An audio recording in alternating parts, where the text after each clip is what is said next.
I did a long investigative piece on the question of whether sodium raises blood pressure and whether salt consumption is a cause of high blood pressure and hypertension, and very vitriolic controversy, although the public health message has always been, accepted that this is true. When I looked into it, it turned out to be a very vitriolic controversy. There were some very good scientists were arguing that this was just wrong. The clinical trials that had been done to test this idea that salt is the cause of high blood pressure had never been able to confirm it.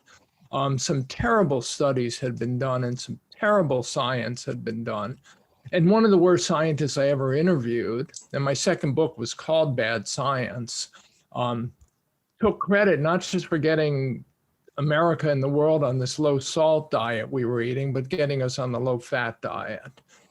So I decided that when I was done writing about salt, I was going to write about fat, just because, if this guy was involved in any substantive way, which he clearly was, I knew there was a good story there. And I was eating a very low fat, low salt diet, just like everyone else at the time, and getting fatter, just like everyone else at the time. And so I launched into this story on dietary fat, and it was a very similar story. It was a compelling hypothesis that the fat we eat causes heart disease, and the fat we eat makes us fatter because fat's the densest calories in the diet.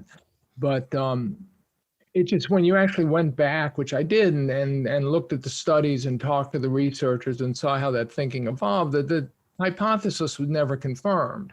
And there was copious evidence in clinical trials that seemed to refute it. But the mentality of the researchers doing this was the only meaningful evidence, was the evidence that supports their belief.